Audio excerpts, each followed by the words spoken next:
ჩვენი ფსიქიკა რამდენად ზემოქმედებს ჩვენს სხეულზე. ყველა ემოციას აქვს თავისი ადგილი სხეულში და ყველა ემოციას აქვს თავისი ენა. ჩვენ სხეულს არ უსმენთ არასდროს. წარმოუდგენლად უნიკალური ადამიანი. ტრაუმა არის ანაბეჭდი მაინც ჩვენზე, რომელიც ჩვენ სულზე ტოვებს ანაბეჭდს. როდის უნდა მივხვდე, რომ ჩემი რაღაც პრობლემა ფსიქოლოგიურია თუ გამომდინარეობს ორგანოს რაღაც დისფუნქციიდან. ამისთვის არის საჭირო შინაარს თვალი გაუსწორო. ეს თავის ტკივილი შეიძლება რომელიმე შეკავებული ბრაზია, შეიძლება რომელიმე სხვა ემოცია. ჩვენ არაცნობიერთან პირდაპირი ხიდი არ გვაგადებული. სხეული არის მოკლედ ხიდი. ხელის ტკივილი ნიშნავს რაღაც ისეთის კეთებას, რომელიც არ მინდა რომ ვაკეთო. ფეხების ტკივილი რომ იქ დავდივარ, სადაც არ მინდა მივიდეთ. ადამიანი თვითონ იქმნის სატანჯველს. ადამიანი არის მიდრეკილი საერთოდ მიჯაჭვულობისაკენ და ადამიანს არ შეუძლია მაგის გარეშე. თუ სუსურობ რომელიც ადამიანს აქვს, მთელი ცხოვრება მის გადაფარვას ცდილობს. არაცნობიერს კიდე ერთვისებ აქვს დაუმთავრებელ ისტორიას გამეორებინებს და ამ გამეორებაში რომ იქნება ახლა გამომივიდეს, ამას აღარ აქვს ბოლო. და ყველაზე მეტად ბედნიერებას უკავშირდება მადლიერება. ტანჯვის გარეშე ადამიანი ვერ იზრდება, ტანჯვის გარეშე ადამიანი ვერ ადამიანდება. არავინ არ უნდა განიკითხო, იმიტომ რომ ხვალ შენ წაიქცევი ეგრე, ან უარესად წაიქცევი.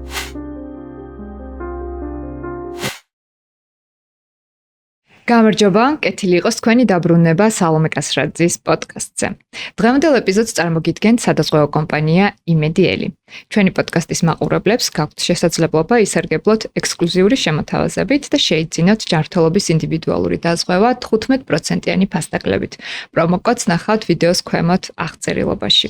მე თვითონ უკვე წლებია ჩემი ჯანმრთელობის დაზღვევას ვანდობ იმედიელს და ეს კომპანია გახლავთ 31 წლიანი ისტორიის კომპანია, სადაც 270,000-ზე მეტი დაზღვეულია და იმედიელი მათ თავაზობს როგორც ქონების, ისე ავტო და სხვა სადაზღვევო პროდუქტებს. ტრადიციულად ჩაწერები მიმდინარეობს პოდკასტ არეაში და დღეს წარმოგიდგენთ ჩემს სტუმარს, ჩემთვის ძალიან ძვირფას სტუმარს, ფსიქოლოგს და ფსიქოთერაპევტს მარინა კაჭარავას. ჩვენ ვისაუბრებთ ბევრი ადამიანისთვის ძალიან მნიშვნელოვან და სენსიტიურ თემაზე, იმაზე თუ რა გავლენას ახდენს ჩვენი ფსიქოლოგიური მდგომარეობა, ჩვენს ჯანმრთელობაზე, ფიზიკურ ჯანმრთელობაზე და ზოგადად ცხოვრებაზე. ძალიან დიდი მადლობა ქალბატონ მარინა მობრძანებისთვის. დიდი მადლობა. წარმატებები სალომე, მიხარია. ჩვენი საუბრის თემა ძალიან ფართოა და ბევრ ასპექტს მოიცავს. იმიტომ რომ ადამიანი არის 4 განზომილებიანი არსება, ვთქვათ ესე რომ შევხედოთ ჰოლისტურად, მასში არის პლასტი, ბიოლოგიური, ბიოსამედიცინო, ფსიქოლოგიური, სოციალური და სულიერი აუცილებლად. და თითოეულ პლასს აქვს თავისი დიდი შლეიფი, უამრავი მდგენელი და მე ხანდახან მიყვარს ხოლმე სამკუთხედებად დაყოფა და ძალიან ეს სამკუთხედები კარგად და თვალსაჩინოდ აჩვენებს ძირითად მდგენელებს და ძირითად საკითხებს, სადაც შეიძლება ვისაუბროთ.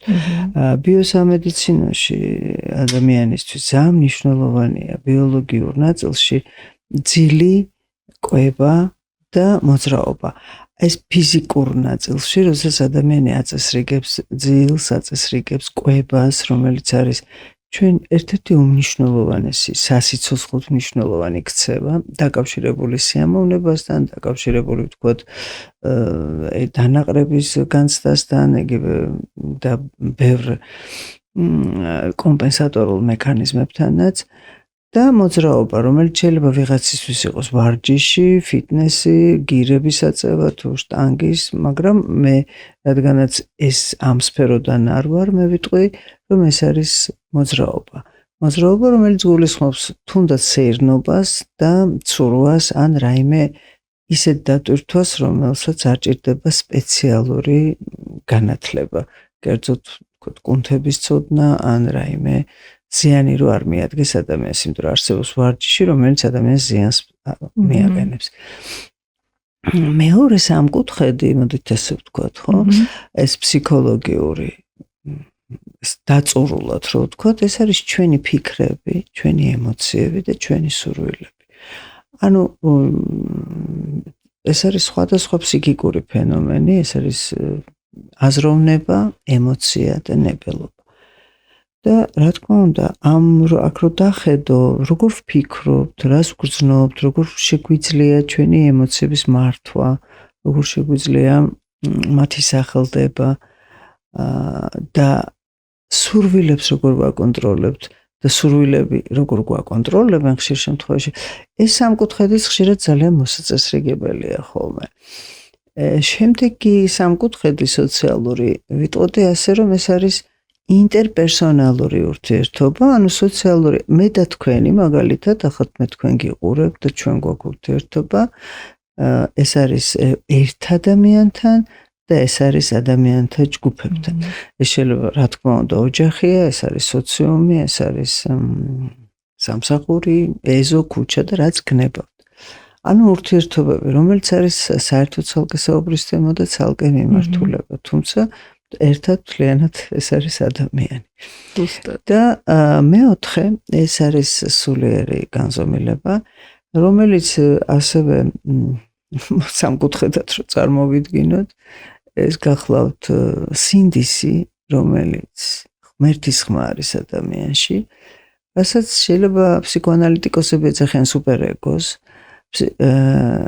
ფსიქოსინთეზის წარმომადგენლები შეიძლება ამას ეძახიან მშობელი ჩვენში, მაგრამ სულიერ ნაწილში ამას ქვია სინდისი, მორალი, ანუ მაკონტროლებელი ჩვენი ქცევის. მეორე წვერზე არის შიში, ოღონდ ეს შიში არ არის ბიოლოგიური შიში გადარჩენის, მხოლოდ ეს შიშია გახლავთ ღმერთის დაკარგვის შიში, მადლის დაკარგვის შიში, ცოდვის შიში, ასე ვთქვათ. მესამე ეს არის ძალიან მნიშვნელოვანი ასევე ადამიანისთვის, ეს არის წყურვილი.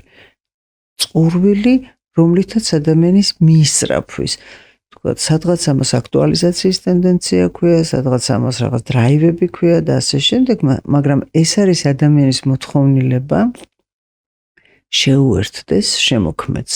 ანუ ვისგანაც მოდის, ისევ მას შეუერთდეს და როცა დაივანებს მასში, ის მაშინ საოცარ სიმშვიდეს პოულობს. ნუ ხა ეს ოთხივე განზომილება ცალკე არა თუ გადაცემის, არ ცალკე საერთოდ მიმართულებები და ციკლებია, მაგრამ თქვენ კითხვას რაც შეეხება, განკარგავს თუ არა ჩვენი ფსიქიკა, ჩვენივე ფიზიკას, ანუ ჩვენი ფსიქოლოგია, ჩვენი ფსიქიკა რამდენად ზემოქმედებს ჩვენს სხეულზე. და აქაც როგორ არის ადამიანი, ხო არის სხეულის, ანუ ხორცის, სხეულის, ფსიქიკის, ანუ სამშვენველის და სულის ერთობა, ხო? აქაც რაღაცა პირობითად რო ვთქვათ, ეს ძირითადად ეს სამია. თუმცა ის რომ ჩვენ გვაქვს ორი ძირითადი ინსტინქტი. ეს ინსტინქტი არის ყველა ცოცხალს რაც აქვს, ეს არის თავდაცვა, გამრავლება. ჩვენ გვაქვს ჩვენი არხები, როგორ ვახერხებთ სამყაროდან ინფორმაციის მიღებას. ვიზუალურია, ვხედავთ, გვესმის, ყნოსვა, შეხება, გემოვნება, ეს ხუთი ძირითადად. და ეს ყველა ცოცხალს და რა თქმა უნდა ადამიანს მათ შორის, რომელიც არის შემოქმედების გვირგვინი, ეს ყველაფერი არის მისთვის ძალიან მნიშვნელოვანი. და ეს ინსტინქტები, თავდაცვა, გამრავლებაც, ესეც არის იმისთვის რომ გადარჩეს. და საერთოდ იმისთვის რომ გადარჩეს, ჩვენ ყველაფერი გვაქვს იმისთვის რომ გადავრჩეთ. მორგებები გვაქვს, სწორედ და ზოგჯერ დაავადებაც არის ბრჭყალებში გადარჩენა და მაშველი რგოლი.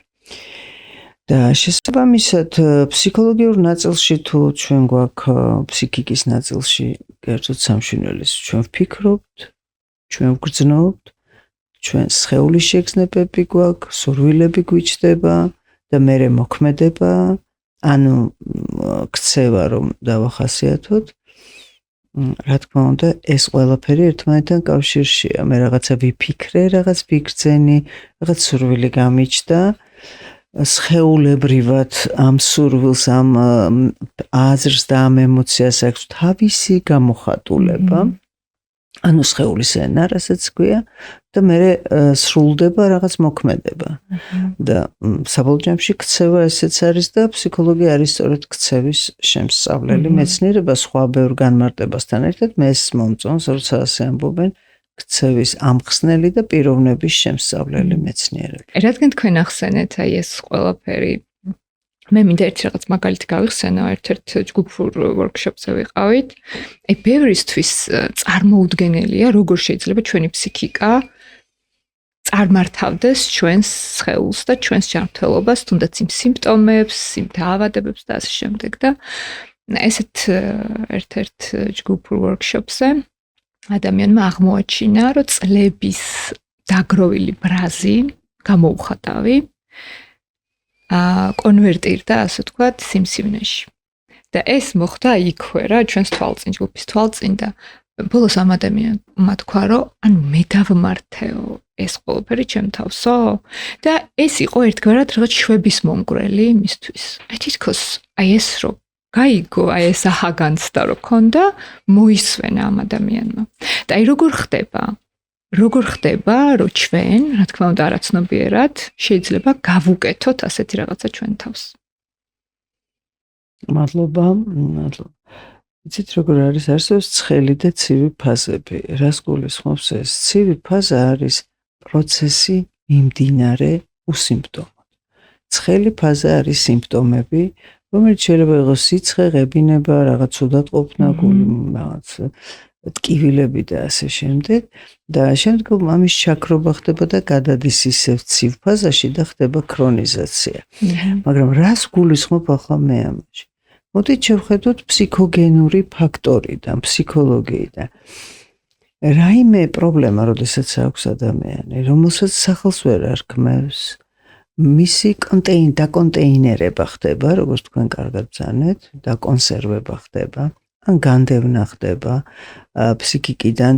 დაახლოებით ახლა ფარდის უკან რო გადავყაროთ, ვთქვათ, რაღაც ნაგავი, ეს ნაგავი ჩვენ რაღაც პერიოდი ხელს არ შეგვიშლის ფუნქციონირებაში, იმიტომ რომ აღარ ვხედავთ და არ არის, მაგრამ როგორც კი ფორს მაჟორი ან ორპირი იქნება, ან ვთქვათ რაღაცა მიწისძვრა, ანუ რაღაც სტრესული სიტუაცია და ყველაფერი ეს დაეყრება ადამიანს. მაგრამ ზოგადად არის ესეთი დაკვირვება, რომ რაღაცა მომხდარი ფაქტიდან სტრესული ან ტრაუმული, იმიტომ რომ ტრაუმა არის ანაბეჭდი მაინც ჩვენზე, რომელიც ჩვენ სულზე ტოვებს ანაბეჭდს და ეს ტრაუმა იძლევა ისეთი ქსევების კონსოლიდაციას, რომელიც იმ დროს იმ ასაკში იყო მისი გამკლავების მექანიზმი. და ეს თუ 5 წლის ასაკში მოხდა, 5 წლის ბავშვით იქცევა მერე 40 წლის ასაკში, თუ 10 წლის ბავშვით. აი მაგალითად აქვს ალექსანდერს ესეთი მაგალითი მოყვანილი მამაკაცი, რომელსაც ჰქონდა ყვირილზე ეწყებოდა სპაზმური რაღაც სურვილი, რომ გაქცეულიყო ტუალეტში, იმიტომ რომ ეშინოდა, რომ არ მოეშარდა. ვერ ხვდებოდა ეს რატო ემართებოდა, იმიტომ რომ იყო 38-40 წლის და მას ესეთი ცნობიერად შიშები არ ჰქონდა. როგორც კი ვიღაცა დაიყვირებდა, მას უნდოდა ტუალეტში წასვლა და თერაპიის დროს აღმოჩნდა, რომ 5 წლის ასაკში მას მამამ უყვირა, ისე დაუყვირა, რომ ჩაიფსა. მის სხეულს ეს ახსოვს და აი როგორც კი იგივე სიტუაციაში აღმოჩნდება, მანიფესტირდა ამ სახით. რა თქმა უნდა, გაცნობიერება აქ ძალიან მნიშვნელოვანია და ასე ძალიან ბევრი დაავადება, სიმპტომი, არაადაპტური ქცევითი პატერნები, ეს ყველაფერი შეიძლება იყოს განპირობებული იმ ჩვენი რაღაცა გამოცდილებებით, რომლებიც დაახლოებით ეს არის -1 წელი. უბრალოდ გასაგებია ხა ყველა ჩადის ბავშვობაში, ხო?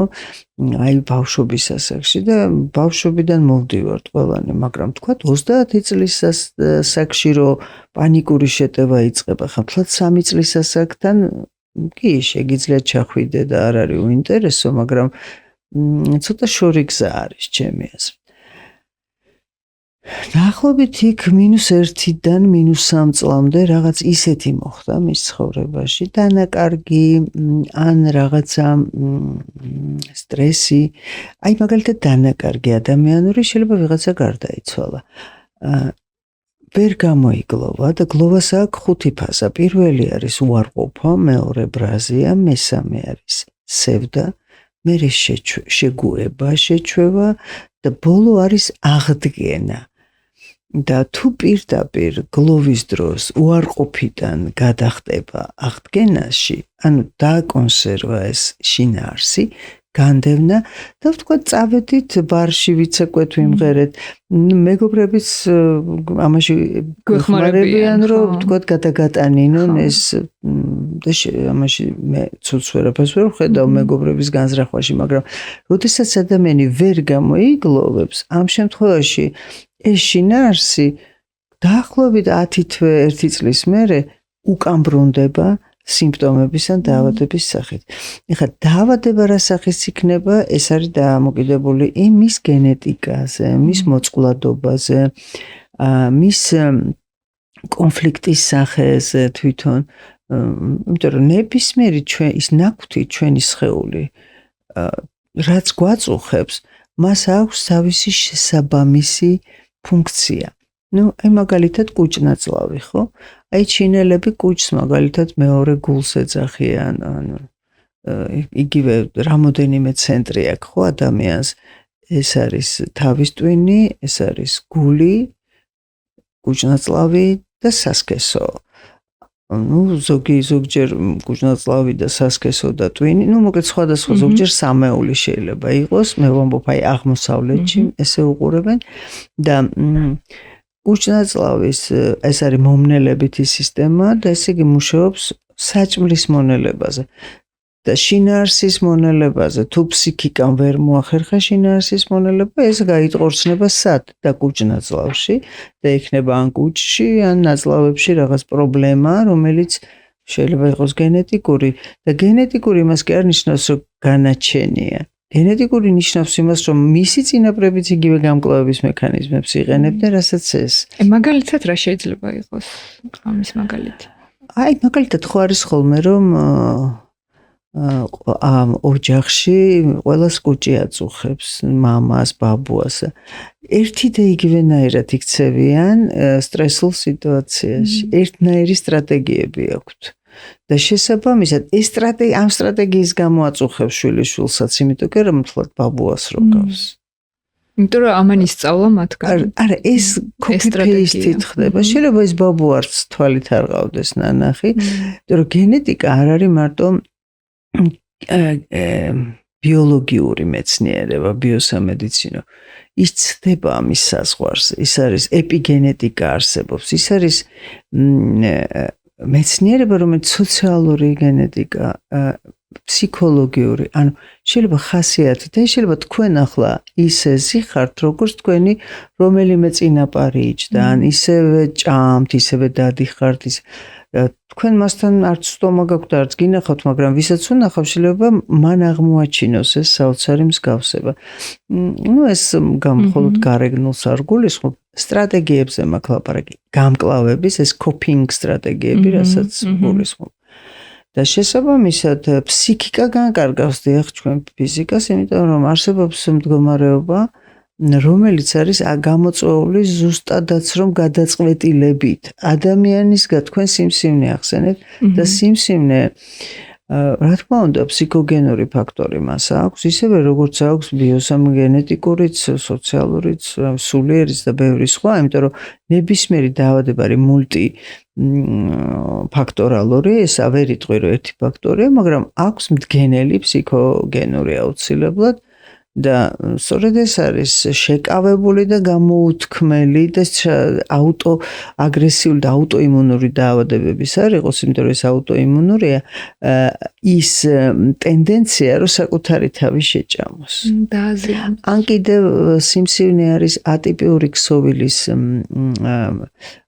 ატიპიური ქსოვილის წარმოქმნა მიტოზით, ანუ გაყოფით, რომელიც ვეღარ ჩერდება. და გაყოფა უჯრედის გაყოფა არის დარეგულირებული წარმოიდგინეთ, თავის ტვინი არის დირიჟორი, ხო? ეს არის ისეთი ორკესტრი, რომელიც აღწერა არც დასრულებული, არც ბოლომდე შესწავლილი და შეუძლებელია ამაზე საუბარი, მილიარდობით უჯრედზე ლაპარაკი.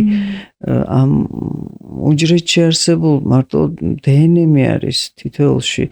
თითოეული უჯრედი ცალკე სახელმწიფოსავით არის. წარმოიდგინეთ, არის ბირთვი, მართველობა, არის ჯარი, არის პოლიცია, არის ტრანსპორტი, მუშა, დამშლელი, ამწყობი, აღმსრულებელი, არის ტრასები, აუცილებლად, არის საზღვარი, მემბრანა, თუ ვთქვათ იგივე სამშრიანი და არის მესაზღვრეები. წარმოიდგინეთ, ეს უჯრედი ერთი მიკროსკოპული უჯრედია, როგორც ერთი სახელმწიფო ისე მოქმედებს.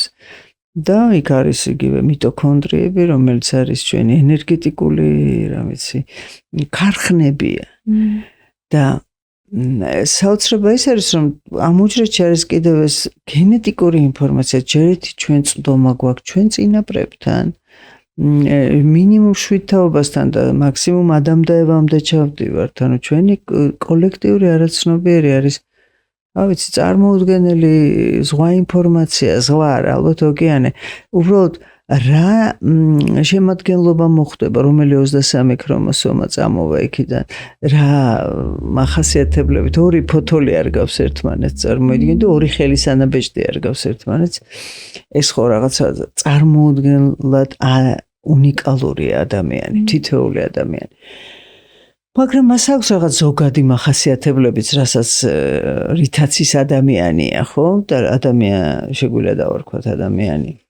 წლების განმავლობაში, რაც ჩემი საქმიანობა წამოვიწყე სოციალურ ქსელში, მხოლოდ ისეთ ბრენდებთან და კომპანიებთან თანამშრომლობ, ვისაც ვენდობი ან ვისი მომხმარებელიც ვარ. სწორედ ასეთი კომპანია იმედიელი.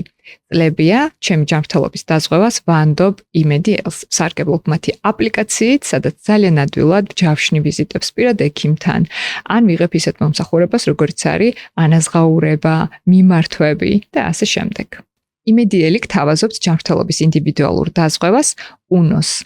UNO ეს არის დაზღვევა ფიზიკური პირებისთვის, რომელიც შეგიძლიათ მოარგოთ თქვენს პირად საჭიროებებს. UNO-ს აქვს 3 სხვადასხვა პროდუქტი, რომლებიც განსხვავდება ფასით და დაზღვევის დაფარვით და სამედიცინო მომსახურებით. იმედიელში ინდივიდუალური დაზღვევის შერჩევისას შეგიძლიათ დაამატოთ თქვენთვის სასურველი სერვისები, როგორც არის პერსონალური მენეჯერის მომსახურება, ასევე ფიზიოთერაპია და ლაბორატორიული მომსახურებები ნახევარ ფასად. იმედიელი არის დაზღვევა, რომელსაც ირგებთ თქვენ. გადადით ვიდეოს ქვემოთ მითითებულ ბმულზე და დაეზღვიეთ ინდივიდუალურად. როდის უნდა მივხვდე, რომ ჩემი რაღაც პრობლემა, მაგალითად დაავადება იყოს, ეს ფსიქოლოგიურია, თუ ეს გამომდინარეობს ორგანოს რაღაც დისფუნქციიდან, ხო? ან ვინ უნდა დამეხმაროს ამაში, ვის უნდა მივმართო ამ დროს? იცით, ამისთვის არის საჭირო შინაარს თვალი გაუსწორო. აი, ამბობენ ესე face to face, სახით სახესთან. აი იმ შინაარს, რომელიც რაც არ უნდა მტკივნეული იყოს, რაღაც მომენტში მაინც შეიძლება თავიდან ფსიქიკა ასრულებს ცით როგორ ბუფერის როლს ასრულებს, თავიდან უარყოფს. საერთოდ ფსიქიკა ცდილობს გადარჩეს, ხო? არის მათ ძალიან მძიმე ინფორმაციაზე არ იჯერებ, არ არსებობს, ეგ არ მოხდებოდა, გამორიცხულია, არ გინდა მიიღო. ამას ქვია უარყოფა. ამ უარყოფაში ზოგი რჩება მთელი ცხოვრება და შემდგომში ეს არის ბრძანება გასცე, რომ დაივიწყოს ყველაფერი ტვინმა და ეს ამ ბრძანებას ტვინი მერე ემორჩილება და შლის ინფორმაციას და მარტო სასარგებლოს არა, უსარგებლოსაც. სხვათა შორის უსარგებლო სასარგებლო თუ არსებობს. ეს სხვათა შორის არასდროს არ უნდა ინატროს ადამიანმა და ხშირად ვამბობ მე, რომ ნეტა დამავიწყდებოდეს ის დღე რომელიღაცა. იმიტომ რომ ის ბრძანება ესმის ჩვენს, ყველა უჯრედს ესმის და ტვინს და თუ გაეშვა წაშლის პროგრამა ის ყველაფერს წაგიშლის მერე და მერე მეხსიერების პრობლემა აქვს ადამიანს, ხო? ამიტომ ძალიან დიდი მნიშვნელობა აქვს სიტყვას. სიტყვას აქვს ისეთი ძალა, რომ ადამიანს მოკლავს, გააცოცხლებს, დაავადებს და სხვაზე ნათქვამი, სხვისკენ გასროლილი სიტყვა, საკუთარ თავზე, საკუთარ თავისკენ მიმართული წყევლა, კრულვაზე და ლანძღვაგინებაზე მე აღარ ვლაპარაკობ, რომელიც საერთოდ ველსაბინძურებს, რა ველში ცხოვრობთ ეს ერთი და მე თვითონ იმ ადამიანისთვის არის ძალიან სავალალო, ვინც ამას ხმარობს ასეთ სიტყვაზე, სხვათა შორის უბრუნდება აი მაგალითად შური, იგივე წყევლა უბრუნდება წელს ქვემოთ ორგანოებზე, ეს ბიოენერგეტიკოსები როგორც ამბობენ. და ისევე იცით, ყველა ემოციას აი წეგან თქვენ რო თქვით, აქვს თავისი ადგილი სხეულში. და ყველა ემოციას აქვს თავისი ენა გამოხატვის. ემოცია რა არის? თავისთავად ბრაზი რა იქნებოდა, ის რო სხეულში არ აღიქმებოდეს, განიცდებოდეს და მე მოქმედებაში არ გადადიოდეს. ახლა თავისთავად ბრაზი ცალკე არსებობს, რა ვიცი, ბრაზი. ხო ვერ იტყვი არაფერს. იგივე ფიქრიც, იგივე სხვა ემოციაც. ანუ ჩვენ ვართ სხეულებში მოსული, სხეულებით ვართ მოსულები და ამ სამყაროს ვეკონტაქტებით ჩვენი სხეულით. აი ჭურჭელია, რომელშიც არის ჩასხმული ეს უზარმაზარი ინფორმაცია, რასაც ადამიანი ქვია, ხო? ამიტომ ძალიან მნიშვნელოვანია სხეული და სხეულზე ორიენტირებული იგივე ფსიქოთერაპიას თქვენ რო ბრძანეთ, რომ სხეულიდან შეიძლება ახვიდე უკან. ანუ სხეულმა ასწავლოს ტვინს რეციპროკულად რაღაცა თუ ტვინიდან ბრძანება არ მოდის სხეულში, სხეულმა გასცეს ბრძანება და ასწავლოს. ჩვენ სხეულს არ უსმენთ არასდროს. არასდროს, ნუ ახლა ვინც გაცნობიერებულია ამაში და ვისაც ეს გამოსდის ძალიან კარგად.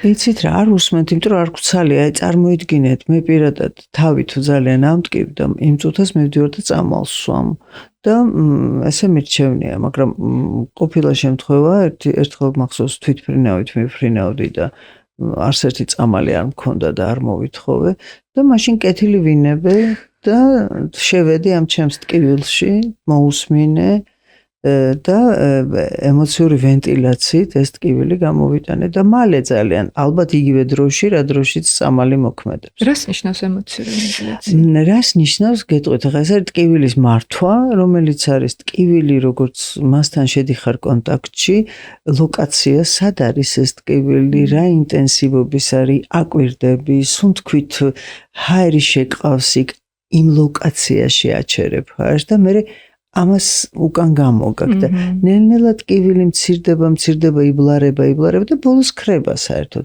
ამას უნდა რაღაცა რამოდენიმე წუთი ადამიანი იყოს თვით ეკოლოგიური და თავის თავზე ორიენტირებული, მაგრამ აი მე ეს იმიტომ ვთქვი, რომ ამის დრო თითქოს ამ რბოლასში ვართ ჩვენ, რასაც ცხოვრება ქვია დღეს, ისე დავრბივართ აქეთ-იქით და გვეჩქარება, რომ აი ის რომ მოусმინო, იმიტომ რომ სხეულს თუ ჩააქრობ ტკივილს, თუ ჩააქრობ სიცხეს მაშინვე და სიმპტომს, მაშინ შეიძლება ეს არის ცხელი ფაზა და ცივი ფაზა რა მიმდინარეობს, იმასთან წვდომა არ გვაქვს ჩვენ. ცხელ ფაზას ჩააქრობ და მე ისე ქრონიზაცია ეგ არის, ხდება რაღაცა პრობლემის ქრონიზაცია ამით. და ჩვენ ვებრძვით სიმპტომს და მიზეზს, რა თქმა უნდა, მათ შორის მეც, ხო? რაღაც სიმპტომს ჩააქრობ და ფიქრობ, რომ ხა თავი ამტკივა და საქმე მაგ გავაკეთებ, მაგრამ ეს არის თავის პრინციპში უპატივცემულობა, ხო? როცა შეგიძლია, რომ შენ თავთან ნახეთ, რაღაც შეხვედრა მოაწყო საკუთარ თავთან. ეს არის შეხვედრა. ეს თავის ტკივილი შეიძლება რომელიმე შეკავებული ბრაზია, შეიძლება რომელიმე სხვა ემოცია, შეიძლება რაღაცა მოთხოვნილება არის. შეიძლება უარყოფითი ემოცია არც იყოს. აი ძალიან ხშირად დადებით ემოციასაც არ გამოხატავს ადამიანი და ამასაც იკავებს. ესეც ხო არ ქრება უკვალოდ. რა თქმა უნდა, ემოციის შეკავება არის სტრატეგია. ეს ვინც იკავებს ცუდს, იკავებს კარგსაც. ახლა ძალიან აჟიტირებული და გახარებული ადამიანს ნახავ ძალიან წუხარეს და ძალიან სევდაში მყოფსაც, იმიტომ რომ ეს პოლარობები ახასიათებთ, ვისაც ბლოკი აქვს დადებული, რა თქმა უნდა ის ბლოკავს. თუმცა არსებობს ეს ემოცია, სიმშვიდე, რომელიც ცალკე ემოციაა, იცით? მე მაგას ქოლგა ემოციას ვეძახი, რომელიც ვთქვათ, შეიძლება იყოს როგორც ქოლგა, და მის ქვეშ იყოს ყველა ემოცია, ბრაზიც, სევდაც, სიხარულიც, ინტერესიც, გაოცებაც, ზიზღიც, რა ვიცი. სიმშვიდის ქოლგის ქვეშ. სიმშვიდის ქოლგის ქვეშ. ანუ წყობრიდან კი გამოდის ორგანიზმი, აი როგორც სტრესის დროს გამოდის წყობრიდან და შემდგომში ისევ ცდილობს რომ აბრუნებს ისევ იმაში ჰომეოსტაზს იბრუნებს, ხო? ანუ იმ ბალანსს. და თუ ვერ დაიბრუნა, ანუ სტრესი არის პერმანენტული გრძელდება და ის რესურსი, რასაც გამოიტყორცნის ორგანიზმი, ადრენალინი, ნორადრენალინი და იგივე სხვა სტრესის ჰორმონები, უკვე აღარ ყოფნის, კორტიზოლი მაღლა იწევს, უკვე იწყება ფსიქიკის გაბუნდოვანება, იწყება მეხსიერების ჩამოსვლა, იმიტომ რომ როგორ დაიცვას აბა თავი ადამიანმა ამ სტრესისგან. თუ არ გაბლარა და ეს გაბლარვაც ზუსტად ისევე როგორც კონვერსიული სხვა ისტერიული სიყრუე, ისტერიული სიბრმავე რაღაცა მას ჭირდება რომ არ ესმოდეს. იმიტომ რომ მატრამვირებელია ის რაც ესმის.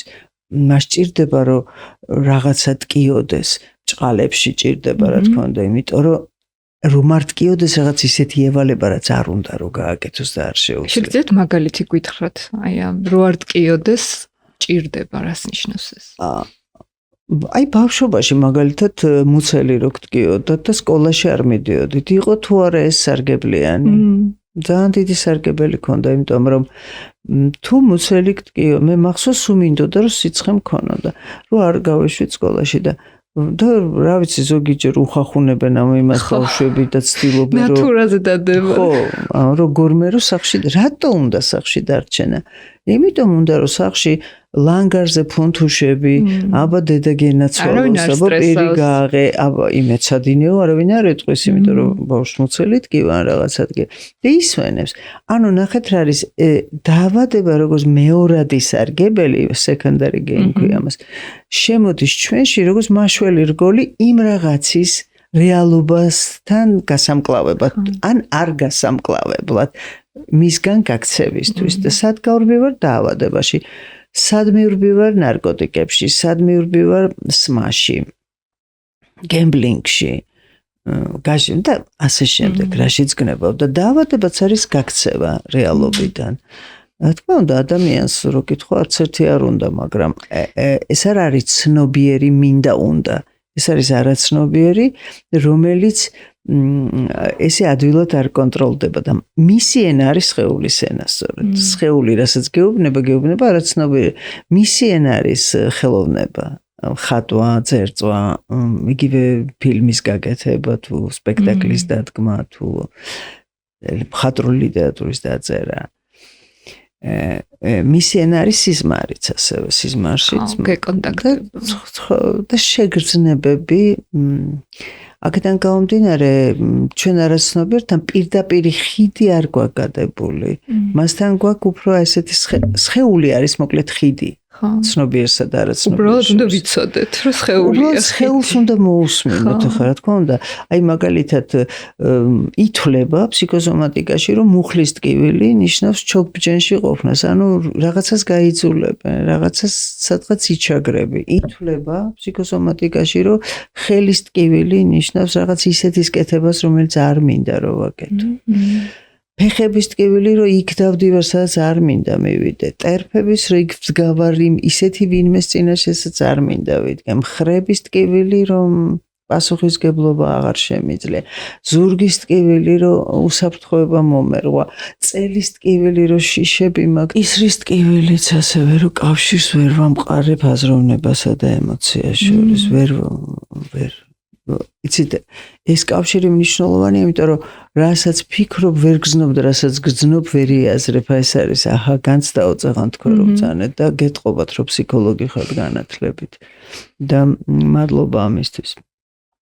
და აი ასეთ დროს ახლა მოგვისმინა მაყურებელმა, გაიგო, რომ თურმე მისი რაღაცა უჩვეულოდ ხშირი ხელის ოფლიანობა არის ტირილია. ოფლი ტირილია, სურდო ტირილია, ქრონიკული სურდო რო აქვს. ეს არის ტირილი, სხვანაირად ვერ ტირის. შეშუპებები, ეს ტირილია. ოღონდ ნახეთ, რა თქმა უნდა, ახლა მას ბევრი სხვა ისიც აქვს. ახლა მე პირველი განათლებით ფიზიოლოგი ვარ და ჩემთვის ერთ-ერთი ყველაზე საინტერესო და საყვარელი დარგი არის ფიზიოლოგია საერთოდ. მე პათოფიზიოლოგიაც, გენეტიკაც, ბიოლოგია და საბუნებისმეტყველო მეცნიერება. ზოგადად ადამიანზე რომ რამე იცოდე, მისი ჯერ აი სუბსტრატი უნდა იცოდე, ხო ვირა არის ეს საერთოდ და ფიზიოლოგია კიდე როგორ მუშაობს ეს სუბსტრატი და ბიოქიმია კიდე რითი მუშაობს, ხო რა საწვავით მუშაობს. საოცრება ეს ცოდნა არის ძალიან მნიშვნელოვანი. რა თქმა უნდა ხა აი ერთი მდგენელი არ აქვს ამას, მაგრამ ჩვენ დღეს ფსიქოლოგიურ მდგენელზე ვსაუბრობთ, თორე იქ არის ნეირომედიატორული დისბალანსი, იქ არის ჰორმონალური აღრევა, რომელიც იწყება იგივე თქვათ ფარისებრია ეს თუ თქვათ დიაბეტია თუ თქვათ სექსუალური თემებია და ასე შემდეგ გათმიანება რაც გნებავთ რაც ეხება გასუქება ჰორმონალური რომელიც ასევე გასუქებაც არის უსაფრთხოების მოშლა რაც უფრო მსუქნად ვარ მით უფრო მყარად გავარ დედამიწაზე და გამხდარი უფრო სუსტია თითქოს და ესეც ეუბნებოდნენ გახსოვთ თქვენ ახალგაზრდა ხართ ჩვენი წინაპრები რომ როგორ მოკეთებულ ხარ თუ გასუქდებოდი ესე იგი კარგად და ესეც არის ესე ჩვენი ფსიქიკა რატომ არის რომ დედა ჭამე დაძდევს შვილს იმიტომ რომ ჭამა არის უსაფრთხოების გარანტია თითქოს ნაჭამი როა მე უკვე მყარად დგას და დაცულია აღარ მეშინია ხო ბებია ჩემი უმაგას არა მარტო ბებია ყველას ბებია და დედაც ალბათ თვითონ მაცივარიც ნახეთ რომ ორგანიზმი იქცევა როგორც ადამიანი ისე იქცევა როგორც ორგანიზმი აი მაგალითად რომ პანდემია გამოცხად და ფქვილის, შაქრის და ზეთის შესყიდვა დაიწყეს და ამაზე იყო გლიცინი და ეს არ არის სასაცილო, ეს არის გადარჩენისთვის, რომ თქვათ ადამიანი აგროვებს, რა თქმა უნდა არ ეყოფა დიდხანს, მაგრამ აგროვებს ის რაღაცა პროდუქცია მისთვის რაღაცა პერიოდისთვის, ხო? ესე იქცევა ორგანიზმით, როგორც კი განგაში ჩაერთვება, ცხიმების გადალაგებას იწყებს მუცელში, აბდომინალურ სივრცეში. პირველი მუცელი, იმიტომ ეს ადგილი ფართოვდება გასუქების დროს, ანუ მყარად რო იდგეს ადამიანი, ხო და სხვაშორის ფსიქოსექსუალური ისიც აქვს გენელი ხა მაგაზე მოკლედ შეიძლება. იცით რა არის ზოგჯერ არ არის უსაფრთხო ესე ლაპარაკი, იმიტომ რომ ვიღაცა შეიძლება მე შემოგედაოს რაღაცას. ფსიქოსექსუალური ღალატის შიშია მაგალითად. ღალატის შიში შეიძლება იყოს აი მაგალითად ქალის შემთხვევაში სექსუალური ფუნქციის მოშლა ან გაუთავებელი მენსტრუაცია შეიძლება იყოს სტერილი და მას არ უნდადეს კონტაქტი იმ კონკრეტულ ადამიანთან. რა ვიცი ხა ვინმეს რო კონდეს მე შეიძლება ამაზე ჭხუბი დაიწყოს, მაგრამ ბევრი სხვა მდგენელიც აქვს. ამიტომ ხა ესეთ ხელაღებით ვერ ვიტყვით, მაგრამ ასე უყურებს ამას ფსიქოსომატიკა, რომ როგორც აი ნახეთ ჩვენი სისტემა როგორც მუშაობს, გულსისძარღვოვანი სისტემა იქნება ეს თუ თქვათ მომნელებელი თუ ძვალსაყრდოვანი სისტემა თუ გამოყოფის სისტემა, როდესაც ამ სისტემაში არის დაზიანება, რაღაცა ფსიქიკაშიც მაგდაგვარი პრობლემა არის, რომელიც არის დაკავშირებული გაფილტრვასთან, შენგან გაშორებასთან, გამოყოფა, ფილტრი არა გაქვს და ინტოქსიკაცია ადამიანებთან ურთიერთობიდან რაღაც ინტოქსიკაციაში ხარ. იგივე კუჭნაწლავი მონელება, ის გულისრევის შეგრძნება რა არის, ვერ ამ შინაარსთან არ შემიძლია თანაცხოვრება რა შინაარშიც და გულისრევის შეგრძნება მიუღებლობა შინაარსების რეფლუქსი მაგალითად. ნაწლავები ხო საერთოდ სასწაულია. ნაწლავი არის ცალკე სახელმწიფო. წარმოიდგინეთ, ნაწლავს აქვს თავისი კავშირი ტვინთან, ცალკე რო წარმოიდგინოთ, სეროტონინის 90% გამოიყოფა ნაწლავში. და სეროტონინზე დგას ჩვენი გუნებაგანწყობა, ძილი, мотиваცია, როგორ გზნობ თავს, სიამოვნებაც და ამ დროს ნაწლავები ყველაზე მიუხედავია, მე რო ვთქვი პირველი სამკუთხედით ასე წეში. კვება არის იმდენად მნიშვნელოვანი, რომ ზოგი სხვა ეგეთი გამოთქმა მეტაფორა რომ რასაც ჭამის ხარო, შეიძლება ეს ღიმილის მომგვრელი იყოს, მაგრამ ის არის საშენი მასალა, დიახ, ის აგურები, რისგანაც შევდგებით, არის სწორედ გამომდინარე იმ საკვებიდან, რა საკვებით ჩვენში შემოგვაქვს.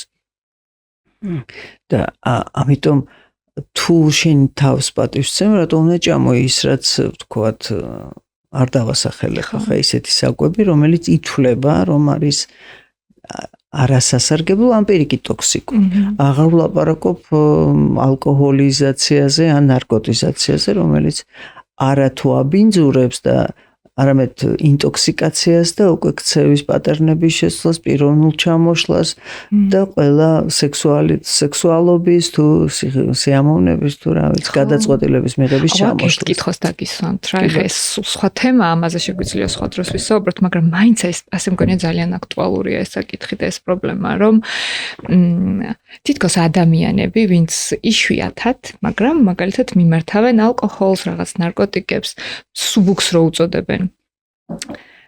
ისინი თავის თავს არ მოიაზრებენ დამოკიდებულების რიცხვში. ისინი თავის თავს არ უწოდებენ ნარკომანებს. ისინი თავის თავზე ამბობენ, რომ მე სამთვეში ერთხელ ვიმსახურებ რა, აი ასეთ სიამოვნებებს. და აი ის სხვები, ვინც შეიძლება უკვე წლებია მოიხმარს და უკვე ძალიან მძიმე ჯანმრთელობა აქვთ, დამძიმებულებიან, აი ისინი არიან მათთვის ნარკომანები. შეგიძლიათ გითხრათ, ძალიან ფრთხილად უდგები ხოლმე ამ საკითხს, იმიტომ რომ არ მინდა რომ ვიღაცას რაღაც პირად ნადიღებენ ხოლმე. ხო, გუგულის ტკენა მithumetes არ არის არატომ. მაგრამ აი რა არის სიმართლე? სიმართლე არის ის, რაც გონია, რომ არის სიმართლე. ჭეშმარიტება ერთი თორე სხვადასხვა პერსპექტივიდან ადამიანი სხვადასხვა რამეს ხედავს და მისთვის ეს არის სიმართლე. საერთოდ ობიექტურობა ისეთი რამეა, მოდით დავსვათ კითხვა, არსებობს კი სუბიექტურობა, ვიცით რომ არსებობს რაღაცა მე ვხედავ, მე აღვიქვავ და ობიექტური მოცემულობებიც არის და ფაქტებიც არის, მაგრამ იმდენად განსხვავებულია პერსპექტივები და მათდამი დამოკიდებულება, რომ აი როგორც მაგალითად ერთ ტელევიზიაში რომ ვიღაცა მოღალატეაო და იგივე ადამიანი მეორე ტელევიზიაში გმირია, ეს ხომ არის დიქოტომია. ესე იგი, სხვადასხვა პერსპექტივიდან და სხვადასხვა კოორდინატთა სისტემაში ერთი და იგივე მოვლენა სხვადასხვა სახელი აქვს. მე გეკითხებით, თქვენ ვინ არის მართალი? არ ვიცი.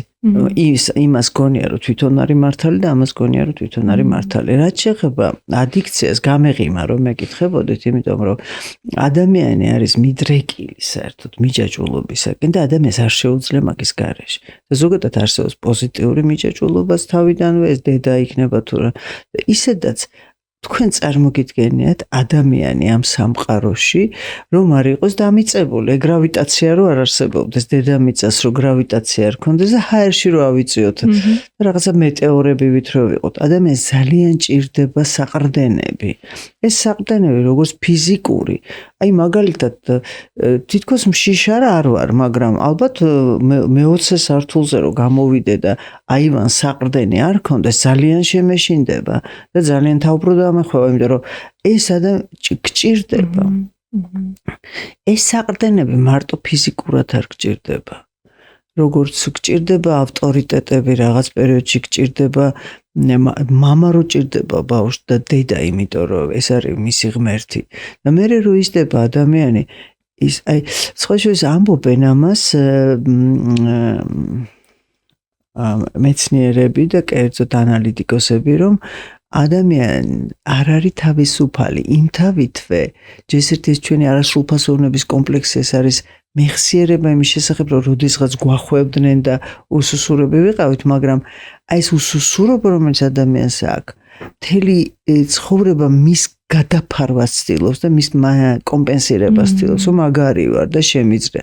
ნუ კი ბატონო, ახლა ბევრი რამე შეუძლია ადამიანს და ადამიანური შედევრი შემოქმედების, მაგრამ ის რომ მას არ შეუძლია არ იყოს რამეზე დამოკიდებული და არ კონდეს რამის იმედი ღმერთიდან დაწყებული, რა ვიცი, რაღაც კონვენციებით და რაღაც კავშირებით და კულტურებით დამთავრებული, რაც გნებავთ.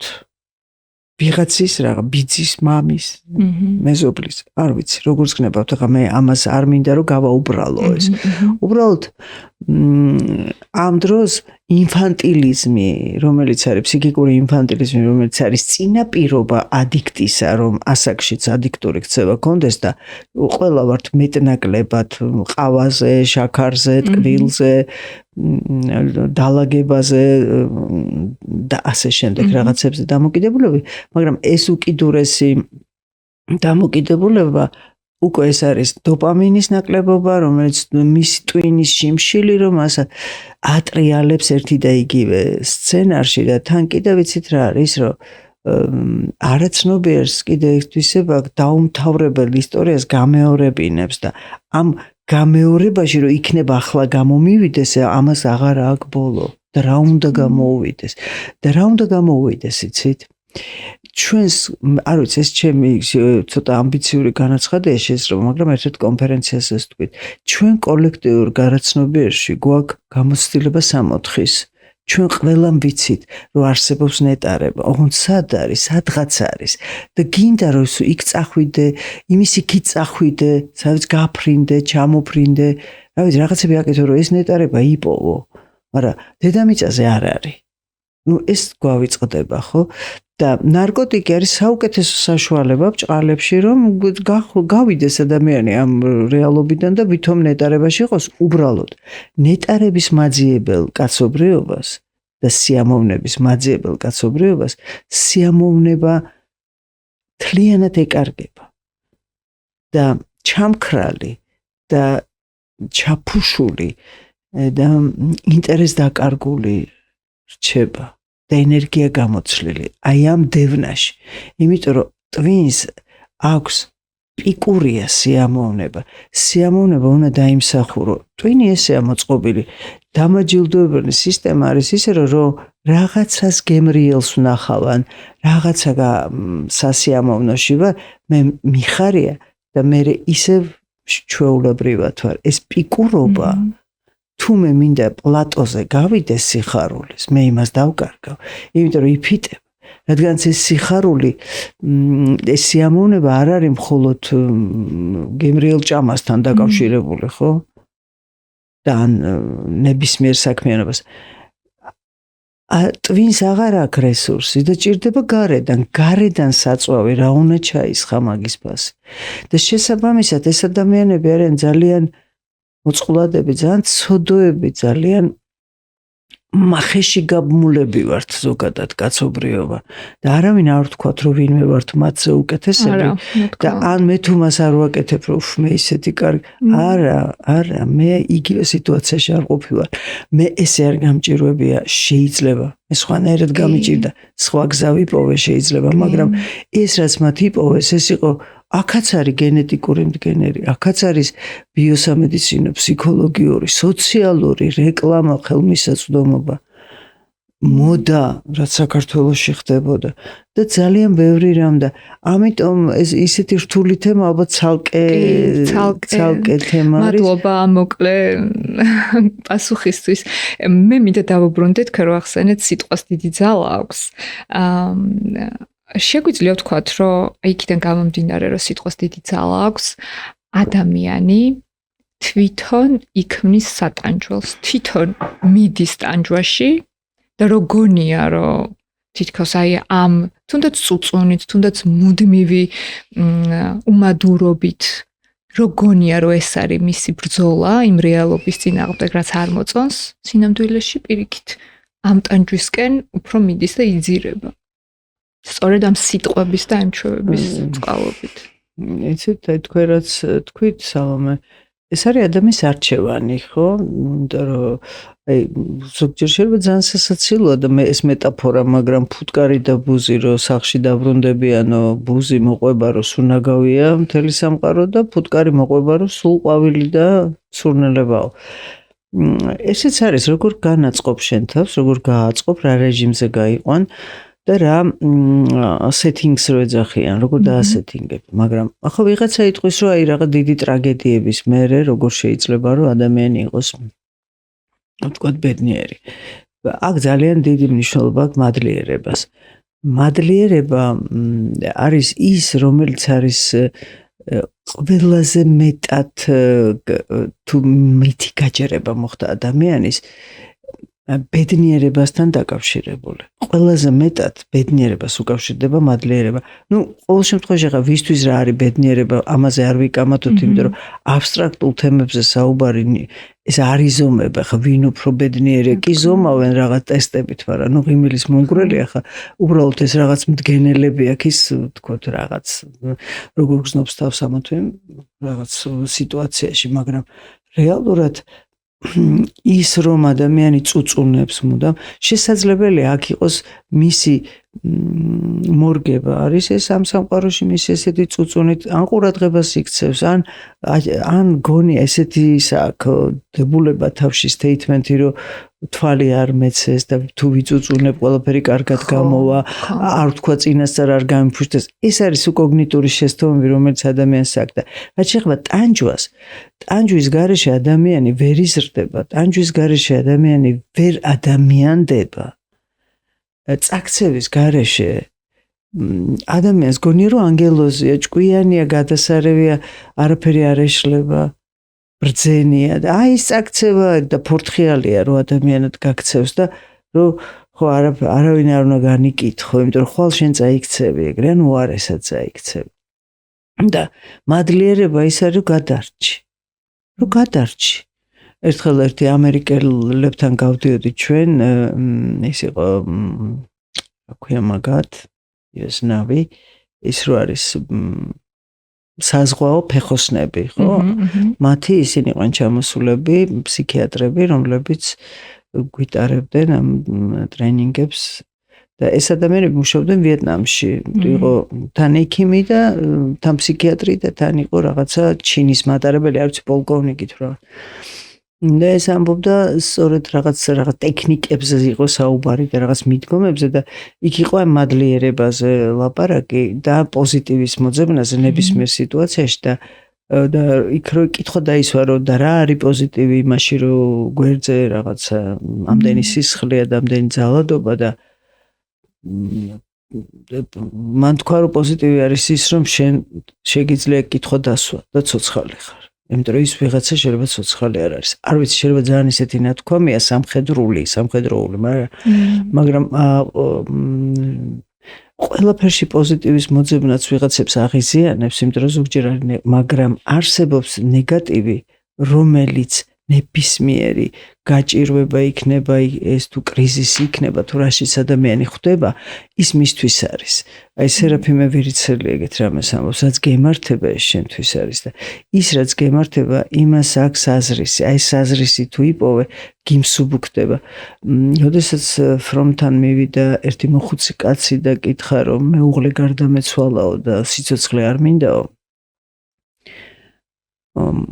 from უპასუხა რომ შენო პირიქით რომ მომხდარიყო ისო როგორ დაიტანჯებოდო და შენ მის მაგივრად იტანჯებიო და ეს მოხუცი კაცი ბედნიერი წამოვიდა რამდენადაც შეიძლება და გაბედნიერებულიყო რომ მან აიღო თავის ცოლის ტანჯვა ანუ ეს რას გულისხმობს საზრისის პოვნა არის ძალიან მნიშვნელოვანი ანუ ეგზისტენციალური ღირებულებათა შკალა ეგზისტენციალური მიდგომა ზოგადად აქედან გამომდინარე ყველა ადამიანს თავისი არაცნობიერი არჩევანი აქვს და ის რა არჩევანშიც არის ეს არის მისი მორგება და შეიძლება სხვანაირად არ შეუძლია და ესეა კომფორტის ზონაშია და არ უნდა აქედან გავიდეს და რა ვიცი ალბათ თვითონ მაინც რეალობა ყოველთვის ჯობია ირეალობას ოცნებას და რაღაცა წარმოსახვას რეალობაში ადამიანმა უნდა მოახერხოს მადლიერებაც გაბრაზებაც გახარებაც სიმშვიდე და რასთავარია სიმშვიდით უნდა ეჭიროს ეს ყველაფერი როგორც მკოლგით ანუ რომ წარმოედგინოთ ის უსაფრთხოება რომელიც ადამიანს აქვს გამომდინარე მისი რწმენებიდან და მისი შეხედულებებით მოდით მაშინ ახლა იმ კითხვას დაგისვამთ რითიც დაწყება მინდოდა თქვენ გაქვთ ძალიან ბევრი წლის კლინიკური პრაქტიკა ძალიან ბევრი ფსიქოთერაპიული სესია ჩატარებული თქვენი პირადი დაკვირვებით რა მდგომარეობა დღეს საქართველოს მოსახლეობაში ფსიქოლოგიური მდგომარეობა მაინტერესებს რას ფიქრობთ ამაზე ანუ ძირითადი მომართვიანობა, ხო? მაინც უფრო შფოთვითი, პანიკური შეტევებია ძალიან ხშირი, შფოთვითი აშლილობა, გენერალიზებული შფოთვითი აშლილობა. Ну, რა თქმა უნდა, არის ყველაფერი სხვაც, იქ, ნევროზი, რა თქმა უნდა, ხშირად, მაგრამ ურთიერთობების პრობლემა, ძალიან ბევრი გაყრა სხვათა შორის და ურთიერთობების ნგრევა. ახლა ესე ყველა სხვა, რა ვიცი, რა დიაგნოზიც გაგიგიათ, OCD იქნება, ფსიქოზი იქნება, რა თქმა უნდა, მაგრამ მაინც ძირითადად არის ან ურთიერთობების პრობლემები, ან რაღაცა შფოთვა, პანიკური შეტევები. ძალიან ხშირად მე მინდა აღვნიშნო, რომ სწორედ პანიკური შეტევები დღეს ასე გახშირებული არის დაკავშირებული თუნდაც გასინჯვასთან, რაღაც ნარკოტიკული საშუალების, ერთჯერად გასინჯვასთანაც კი და როდესაც ეკითხები, ამას ნიველირებას უკეთებს ადამიანი, იმიტომ იმას არ უნდა რომ დააბრალოს. ის რა შუაში ერთხელ შეიძლება იმ ერთხელ გასინჯვამ გამოიწვია მასში რაღაც პერიოდის მერე პანიკური შეტევის მანიფესტირება. ამიტომ ძალიან მნიშვნელოვანია ისეც რომ ვიცოდეთ. გარდა იმისა, რომ ბევრი რამე უნდა ვიცოდეთ აი ამ ფსიქოაქტიური ნივთიერებების შესახებ. ეხლა გაყრა რო ახსენეთ, რაღაც კვლევა მაქვს დაკითხული, რომ საქართველო რომელიღაც წელს იყო პირველ ადგილზე გაყრის სტატისტიკური მონაცემებით. საქართველო მთელ მსოფლიოში. თქვენი ასეთ რამ განაპირობა აი ასეთი მონაცემები? ეს ვერ გეტყვით ხა მაინც საქართველოში რატო ხდება ესე, მაგრამ ალბათ რაღაცა დაგუბებული ემოციებია, დაგუბებული ბრაზი და მოთმინება, რომელიც იყო არაარჩევანი, არამედ იძულებითი მოთმინება, იმიტომ რომ მე თუ ავირჩიე მოთმინება, ეს ჩემი არჩევანია და მე მასთან პასუხისმგებელი ვარ ამ არჩევანზე, მაგრამ მე თუ იძულებული ვარ მოვითმინო, იმიტომ რომ სხვა გზა არ მაქვს, ეს გუბდება და მე ზუსტად დაავადებებში, ზუსტად ბევრ სხვა პრობლემაში გამოდის და მსგავს ოჯახებში ბავშვებიც საკმაოდ ისტრესებიან. გაყრის შემთხვევაში, როგორც პატერნი, ის როგორც გამკლავება, მასაც უადვილდება, რომ იგივე გააკეთოს და მამასავით მოიქცეს ან დედასავით, მაგრამ თავშეკავების შემთხვევაშიც მათ აქვთ ხოლმე მოდელი, რომ ესე არ შეიძლება და მაშინაც შეიძლება რომ თვითონ ადვილად დაანგრიოს. ალბათ არ მიფიქრე ხა ესე მაგაზე, მაგრამ თქვენ რომ მკითხეთ, ალბათ ეს შეგუბებული, ამდენი დაგროვილი თქვენ გამოცდილებაც ამას იძულება, იცით საკუთარი თავის, აი ხო არის მინდა და არის უნდა. თუ მე მინდა რომ შენთან ერთად ვიყო, მაშინ მე ამაზე პასუხს ვაგებ, მაგრამ მე უნდა ვიყო შენთან. ეს მეც ჩემში იწვევს, ადამიანში იწვევს პროტესტს, უნდა. არა და უნდა მაგარი რამეა, უნდა არის საჭიროება, მე მჭირდება, მე ეს უნდა ავდგე დილით ადრე, ხო? მე უნდა ვიმეცადინო, მაგრამ ითრგუნები და აი ესე ძალიან მნიშვნელოვანი ადამიანისთვის განლაგება, თუ ის გადააწყობს ამ უნდას, მინდაზე, ნახეთ, მე მინდა ავდგე დილით ადრე, მე მინდა ვიმეცადინო, ანუ საკუთარ თავში პროგრამებს ვცვლი მე. ეს არ არის მოტყუება. ადამიანის მიმართ შეიძლება უნდა მინდათი გადაიქცეს, აი თუ ოჯახს ვსაუბრობ. რა თქმა უნდა არჩევანი თუ. იმიტომ რომ პასუხისმგებლობა არის ძალიან ძიმეწონიანი რამ. და ქიმია, რომელიც შეიძლება იყოს წამყვანი ურთიერთობაში, წყვილის ცოლ-ქმრის, ის რაღაც მას აქვს ციკლურობას, ამ ცალკეს სიყვარულზე ვილაპარაკოთ, იქ არის ჰორმონები, რომელიც მონაწილეობს იქ რაღაც თქვათ იგივე პეპლები მუცელში, მერე გადის, მერე გამოდის, ამას მერე შენარჩუნება უნდა და აი როგორ უნდა შენარჩუნება. აი ამ ფაზაში, როდესაც კრიზისი დგება, აი ამ დროს ძალიან ხშირად უკვე მერე ურთიერთობის ეს სწორედ იმ სიტყვების არა დაუფიქრებლად ერთმანეთის მიმართ სროლა, ერთმანეთის მიმართ შეურაცხყოფა, ცემატყება და ასე შემდეგ, ამას ყველაფერს მოაქვს ის, რომ გარბიან ერთმანეთისგან, ბუნებრივია და სადაც გარბიან არც იქ არის უკეთესი, უბრალოდ იქ უკვე რაღაცა გამოცდილება აქვს და თითქოს ცდილობს, რომ უკეთესად მოიქცეს. ან და თავის თავს ასეთ ინგებს, რომ უირა კარგი ვქენი, კიდევ კარგი ესე ვქენი და პროგრამა ძალიან მნიშვნელოვანია.